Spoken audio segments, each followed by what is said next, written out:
What would you do if two bear cubs suddenly appeared on a lonely mountain road, stood up on their hind legs, and desperately begged you for help? Would you drive away in fear? Would you call for backup? Or would you take a leap of faith that could change everything?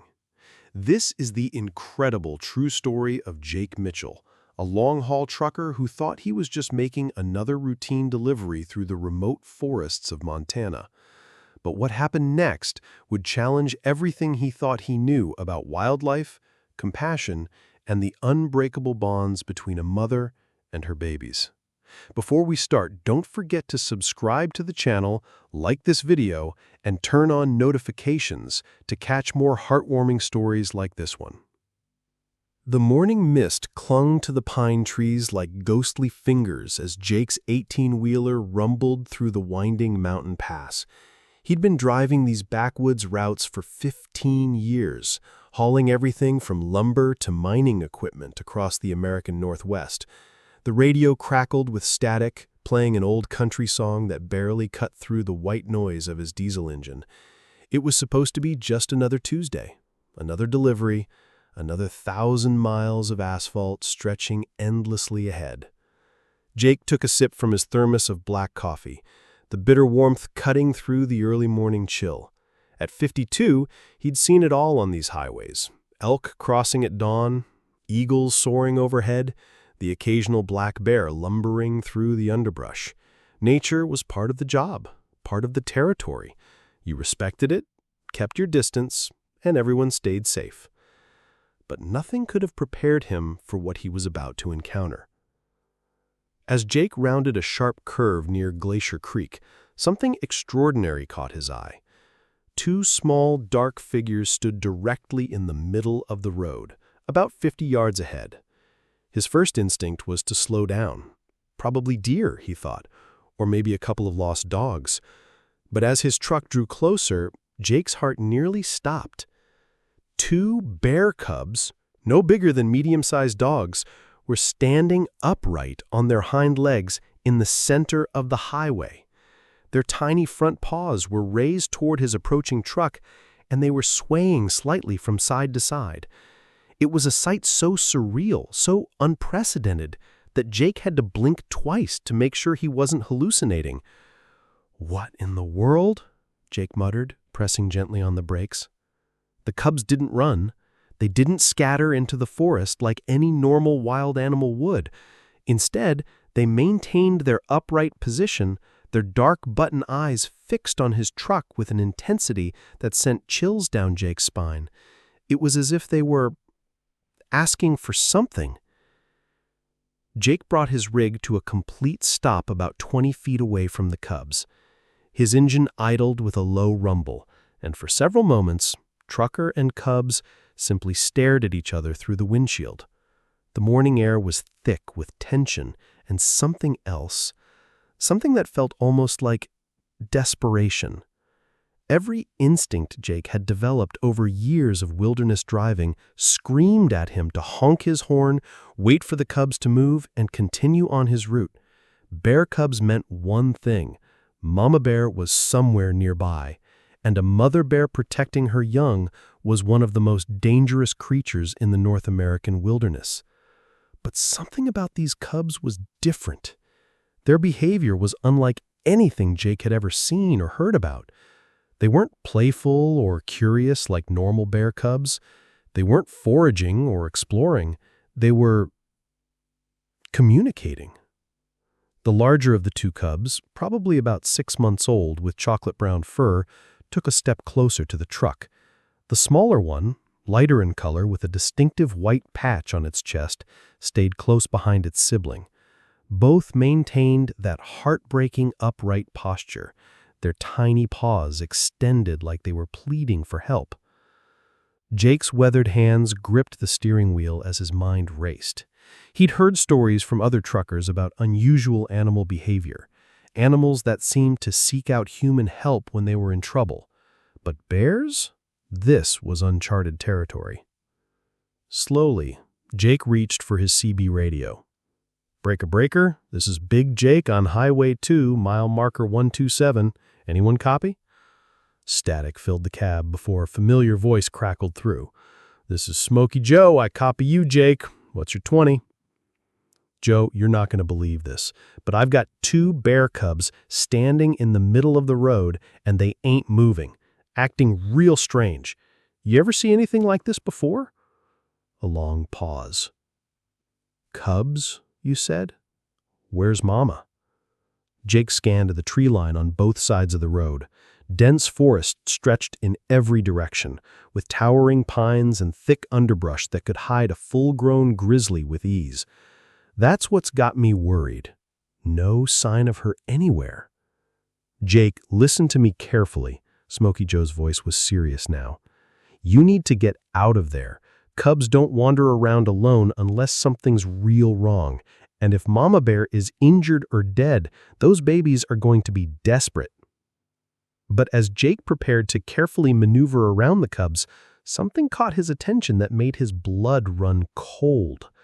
The smaller cub stumbled slightly, and Jake noticed dark stains on its light-colored fur. At first, he thought it might be mud or tree sap, but as the morning sun broke through the cloud cover, the truth became horrifyingly clear. It was blood. Both cubs were injured. The larger cub had what appeared to be claw marks across its back, deep gouges that matted its fur with dried blood. The smaller one limped slightly on its right front paw, favoring the injured leg. Their eyes, which Jake had initially interpreted as pleading, now revealed themselves to be filled with something much more devastating: pain and exhaustion. These weren't just lost cubs, they were survivors of something terrible. Jake's heart hammered against his ribs as pieces of a tragic puzzle began falling into place. The unusual behavior, the injuries, the absence of their mother, it all pointed to one devastating conclusion. These cubs had likely witnessed and survived an attack that claimed their mother's life. Without their mother's protection and guidance, they would die within days. They couldn't hunt effectively, couldn't defend themselves from predators, and couldn't survive the rapidly approaching Montana winter. In their desperate instincts, they had turned to the only potential source of help they could find: humans. Jake's mind was a battlefield of conflicting emotions and practical concerns. On one hand, every fiber of his being wanted to help these vulnerable creatures. He thought of his own children, grown now but forever etched in his memory as small, helpless beings who had once depended entirely on him for survival. On the other hand, the reality of the situation was overwhelming. He was a trucker, not a wildlife expert. He had no experience with bear cubs, no knowledge of proper care, and no idea how to even begin helping them. Plus, interfering with wildlife was illegal in most circumstances. He could face serious legal consequences, not to mention the very real physical danger. "Jake, they're hurt," Jake radioed back, his voice thick with emotion. "Both of them. Pretty bad from the looks of it." "Jesus, Jake, you need to call Fish and Wildlife immediately. Don't try to handle this yourself." Jake reached for his cell phone, but his heart sank when he looked at the screen. No signal. He was one of those dead zones that plagued the remote mountain highways, miles from the nearest cell tower, with no way to contact authorities. The cubs continued their silent vigil, swaying slightly on their hind legs. The smaller one's strength was clearly fading. It dropped to all fours several times before struggling back to its upright position. Time was running out. Something deep in Jake's soul made the decision for him. Maybe it was his father's voice echoing from childhood, always telling him to do what's right, even when it's hard. Maybe it was the memory of his late wife Sarah, who had never met an injured animal she wouldn't try to help. Or maybe it was simply the recognition that sometimes being human means taking risks for those who can't help themselves. Slowly, Jake turned off his engine and opened the driver's door. The sudden silence was deafening. No rumbling diesel, no crackling radio, just the whisper of wind through pine needles and the distant call of a hawk circling overhead.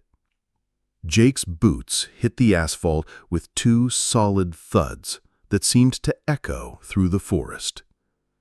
The cub's reaction was immediate and heartbreaking.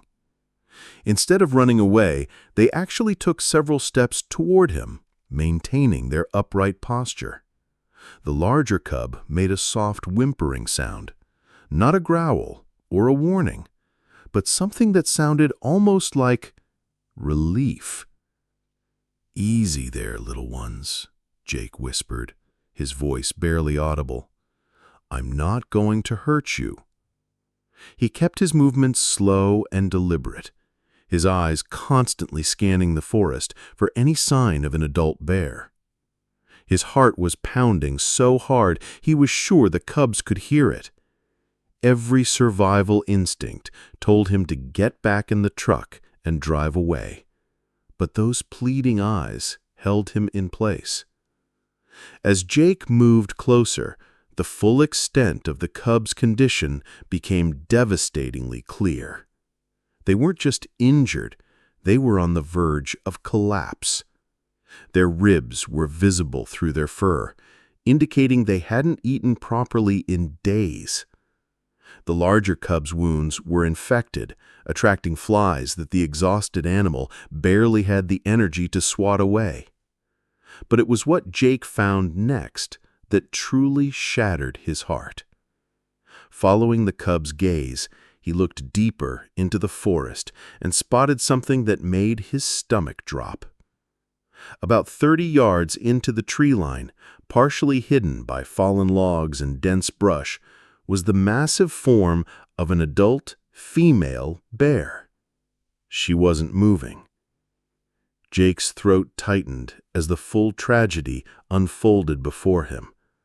The mother bear had clearly been dead for several days, likely the victim of a territorial fight with a larger male, or possibly a tragic encounter with a vehicle on one of the logging roads that crisscrossed the area.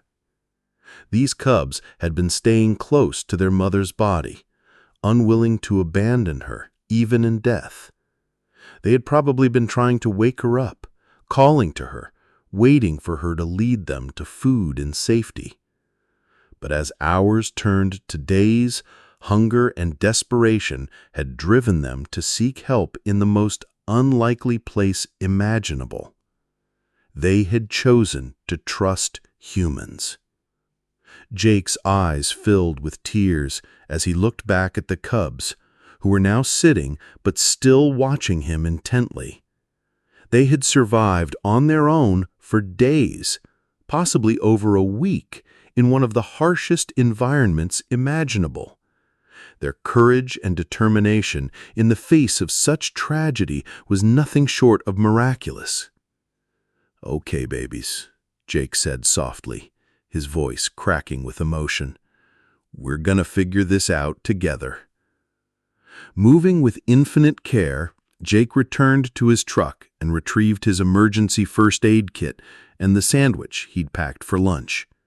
The cubs watched his every movement, but showed no fear, no aggression, only hope.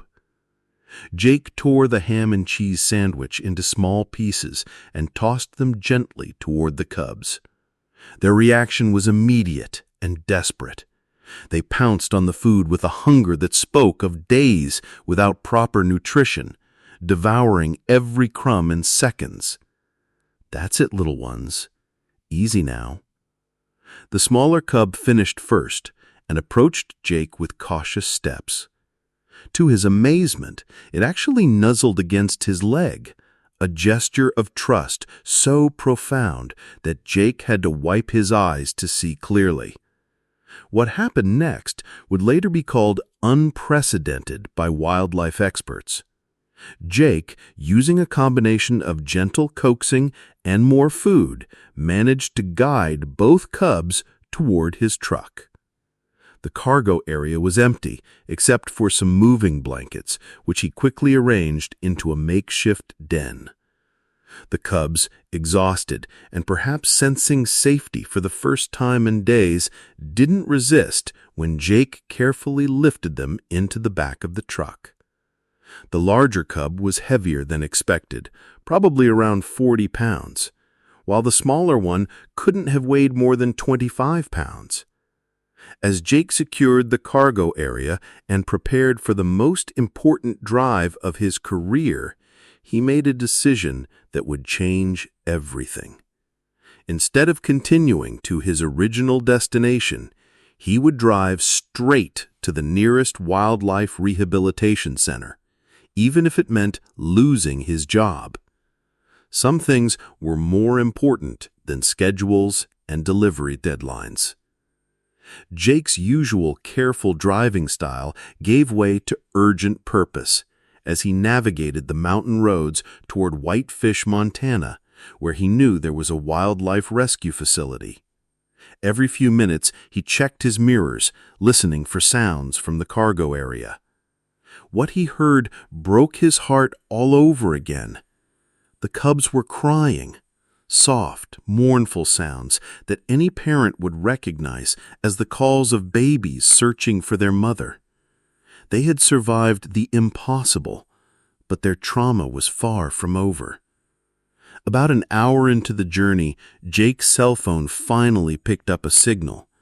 His hands shaking, he dialed directory assistance and asked to be connected to the Wild Hearts Animal Sanctuary in Whitefish. Wild Hearts, this is Rebecca speaking. Ma'am, this is Jake Mitchell. I'm a trucker, and I've got 2 injured bear cubs in my truck.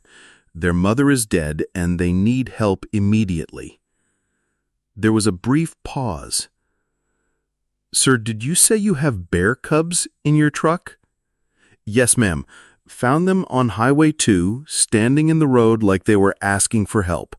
They're hurt bad, and they're going to die if we don't do something fast. Rebecca's professional training kicked in immediately. Mr. Mitchell, this is extremely dangerous, but if what you're saying is true, you may have saved their lives. How far out are you? About 20 minutes, maybe 15 if I push it. We'll be ready for you. Drive straight to the back entrance, and whatever you do, don't open that cargo area until we get there. Wild Hearts Animal Sanctuary sat on 40 acres of pristine Montana wilderness, its facilities hidden among towering pines and natural meadows. As Jake's truck pulled through the gates, he was met by a team of wildlife rehabilitation specialists led by Dr. Emma Rodriguez, a veterinarian who had dedicated her life to caring for orphaned and injured wild animals. Rebecca, who turned out to be the sanctuary's director, approached the truck with cautious optimism. In her 20 years of wildlife rehabilitation, she had seen many miraculous rescues, but never anything quite like this. Mr. Mitchell? She called out as Jake climbed down from the cab. That's me. They're in the back. Haven't made much noise for the last few miles. I'm worried they might be getting worse. Dr. Rodriguez, a compassionate woman in her 40s with gentle hands and keen eyes, had already prepared tranquilizer equipment and emergency medical supplies. Let's take a look at what we're dealing with, she said calmly. As they approached the rear of the truck, Jake felt his stomach tighten with anxiety. What if the cubs had died during the journey? What if his rescue attempt had been too little, too late? But when Rebecca carefully opened the cargo doors, a sight awaited them that would become legendary in the wildlife rehabilitation community. The 2 cubs were huddled together on the moving blankets, the smaller one nestled protectively under the wing of its larger sibling. They were alive, but their condition was even worse than Jake had initially realized. Dr. Rodriguez's professional composure wavered as she took in the full scope of their injuries and malnutrition. "My God," she whispered, "how long have they been on their own?" The larger cub, which the team would later name Hope, had sustained severe lacerations across her back and shoulders, wounds consistent with an attack by a much larger bear. The smaller cub, soon to be called Faith, had a fractured front paw and multiple bite marks on her neck and torso. But perhaps most heartbreaking of all was their behavior. As the sanctuary team approached, both cubs instinctively moved closer together, their eyes wide with a mixture of fear and desperate hope. They had learned to trust Jake during their journey, but faced with new humans, their survival instincts warred with their need for help. "They've been through hell," Dr. Rodriguez said softly, preparing a mild sedative. "But the fact that they're still alive, still fighting, these are some incredibly strong little souls." The next several hours would prove to be a race against time. Both cubs were severely dehydrated and suffering from infection.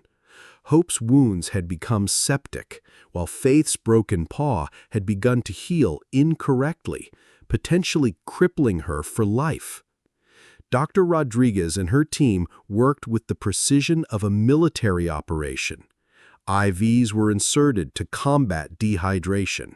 Antibiotics were administered to fight infection. Hope's wounds were carefully cleaned and dressed, while Faith's paw required emergency surgery to reset the bones properly. Jake refused to leave. Despite having a delivery schedule to maintain and a supervisor who was already calling to ask about delays, he planted himself in the sanctuary's waiting area and wouldn't budge.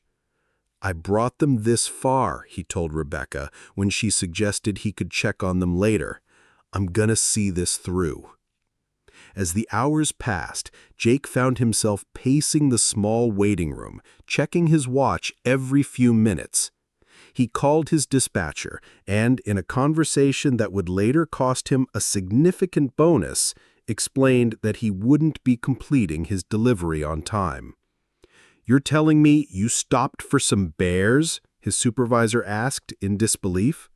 "That's exactly what I'm telling you, Bill, and I'd do it again." Late that afternoon, Dr. Rodriguez emerged from the medical facility with cautious optimism written across her face. Jake jumped to his feet, searching her expression for any sign of good news. "They're stable," she announced, and Jake felt his knees nearly give out with relief. It was touch and go for a while, but they're fighters. The antibiotics are working, and Faith came through the surgery beautifully. Can I see them?" Dr. Rodriguez nodded. "They've been asking for you." "Asking for me?" "They won't settle down. Every time they hear a diesel engine on the road, they perk up and look toward the windows. I think they're looking for their rescuer."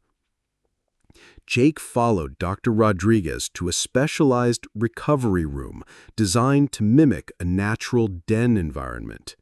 Through an observation window, he could see both cubs resting on soft bedding, connected to IV lines, but alert and responsive.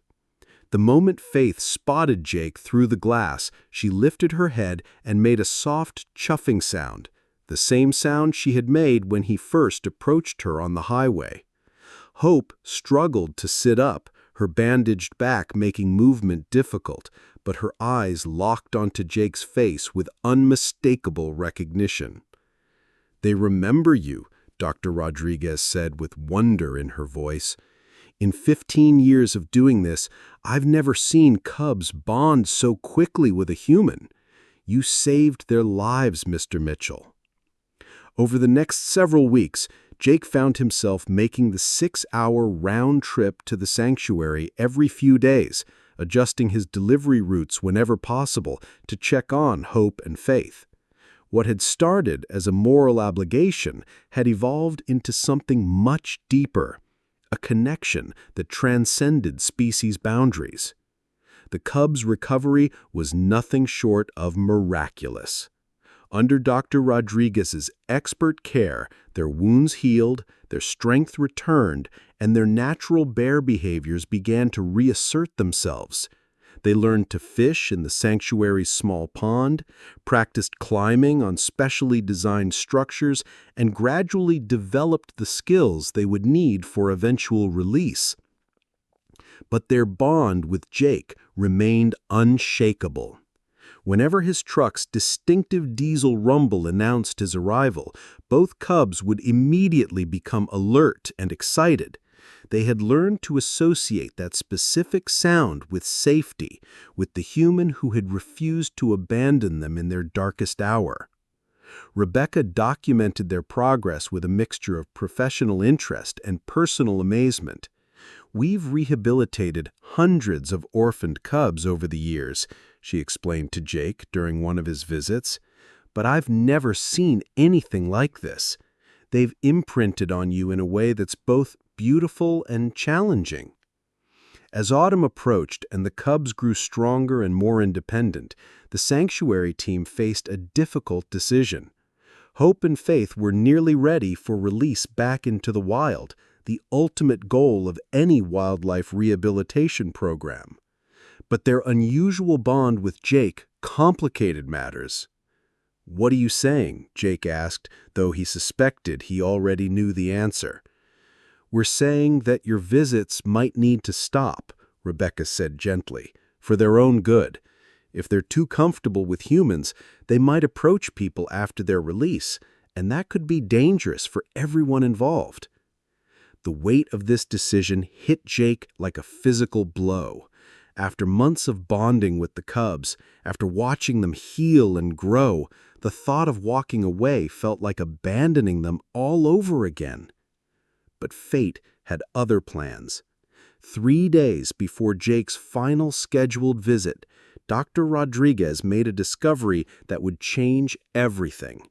During a routine health assessment, she found something that had somehow been missed during their initial examination months earlier. Faith was blind in her left eye. The injury, likely sustained during the same attack that killed her mother, had healed improperly and left her with significant vision impairment. While this wouldn't necessarily prevent her from surviving in captivity, it made her chances of survival in the wild virtually zero. A bear with compromised vision can't hunt effectively, can't detect predators, and can't navigate dangerous terrain safely. She'll need lifelong care. Hope, on the other hand, had recovered completely and was ready for release. But here's where the story takes an even more extraordinary turn. Hope refused to leave Faith's side. Despite multiple attempts to separate them for Hope's pre-release conditioning, the larger cub would become distressed and agitated whenever taken away from her smaller companion. The bond between the siblings had only strengthened during their recovery, and Hope seemed to instinctively understand that Faith needed protection. After extensive consultation with wildlife experts and state authorities, Wild Hearts made an unprecedented decision. Both cubs would become permanent residents of the sanctuary, serving as educational ambassadors to help people understand bear behavior and the importance of wildlife conservation. It wasn't the typical ending to a wildlife rescue story, but it was the right ending for Hope and Faith. "They'll have a good life here," Rebecca assured Jake during his next visit. 40 acres to roam, proper medical care, and each other. Most importantly, they'll help us educate thousands of people about wildlife conservation. Jake stood at the observation deck, overlooking the cubs' expanded habitat, watching Hope and Faith play in a constructed stream that mimicked their natural environment. They had grown significantly. Hope now weighed nearly 90 pounds, while Faith had reached about 70 pounds. They were no longer the desperate, injured babies he had found on that mountain highway. But their reaction to his presence remained unchanged. The moment Jake called out their names, both bears immediately looked up from their play and ambled over to the fence line closest to him. They couldn't reach him through the safety barriers, but they pressed their bodies against the fencing and made those same soft, chuffing sounds that had melted his heart months earlier. "They still remember," Dr. Rodriguez observed with amazement. "After all this time, all their healing and growth, they still recognize you as their rescuer." Jake reached into his pocket and pulled out a small paper bag. Inside were honey-covered graham crackers, a special treat that Dr. Rodriguez had approved for occasional visits. As he tossed the treats over the fence, both bears caught them with the coordination and playfulness of healthy, happy animals. "You saved them, you know," Rebecca said, joining Jake at the observation deck. "Not just their lives, but their capacity for trust. They could have become aggressive or fearful after what they experienced, but your kindness taught them that humans could be sources of help, not just danger." Word of Jake's rescue and the cubs' recovery spread throughout the wildlife rehabilitation community and beyond. Local news stations picked up the story, then regional outlets, and eventually national media. But Jake consistently declined interviews, preferring to let the sanctuary tell the story and raise awareness for their conservation work. "I just did what anyone should do," he would say when pressed for comments. "Those babies needed help, and I happened to be in the right place at the right time." But the impact of his actions rippled far beyond the rescue itself. Donations to Wild Hearts increased dramatically as people were inspired by the story of the trucker who stopped for two desperate bear cubs. The sanctuary was able to expand its facilities, hire additional staff, and rescue even more animals in need. Jake's trucking company, initially frustrated by his delivery delays, eventually embraced the positive publicity and began partnering with wildlife organizations along their routes. They implemented new protocols for drivers who encountered injured wildlife and established a fund to support rescue operations. Hope and Faith became the sanctuary's most beloved residents and most effective educators. Their story was incorporated into school programs, conservation presentations, and public awareness campaigns. Thousands of children and adults learned about wildlife conservation through their example. The cubs, now technically adolescent bears, thrived in their sanctuary environment. Hope developed into a confident, curious bear who loved exploring every inch of their habitat. Faith, despite her vision impairment, adapted remarkably well and became known for her gentle, contemplative nature. But perhaps most importantly, their story challenged people's preconceptions about wildlife and human-animal relationships. People often think of bears as dangerous predators, but Hope and Faith's story remind us that they're intelligent, emotional creatures capable of forming bonds and seeking help when they need it. Jake's compassionate response saved their lives and gave us an incredible opportunity to educate people about coexistence. As seasons changed at the sanctuary, so did Hope and Faith's relationship with their environment and their human caretakers. Spring brought playful exploration of new growth in their habitat. Summer meant long days of swimming and foraging practice. Fall triggered their natural instincts to prepare for winter, even though they no longer needed to worry about survival. But winter was always special. During the cold months, when wild bears would typically hibernate, Hope and Faith would become less active, but never fully hibernated due to their consistent food supply and regulated environment. It was during these quiet winter months that Jake's visits became even more meaningful. He would often arrive on snowy afternoons, finding the bears content in their heated den area. They would emerge to greet him, their thick winter coats making them look even more magnificent than the tiny, desperate creatures he had first encountered on that mountain highway. Jake's story inspired other truckers and highway workers to be more aware of wildlife in distress. The Truckers' Wildlife Alert Network was established, providing drivers with protocols for reporting injured animals and emergency contact information for wildlife authorities across North America.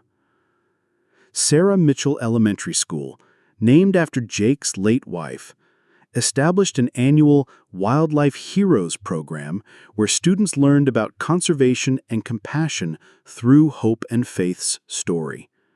The program reached thousands of children, planting seeds of environmental awareness that would grow for generations. Dr. Rodriguez published a research paper on the cub's unusual behavior in recovery, contributing to scientific understanding of bear intelligence and adaptability. The paper, titled Interspecies Trust Formation in Orphaned Ursus americanus, a Case Study, became required reading in wildlife biology programs across the country. 1 year after that fateful morning on Highway 2, Jake returned to the exact spot where he had first encountered Hope and Faith.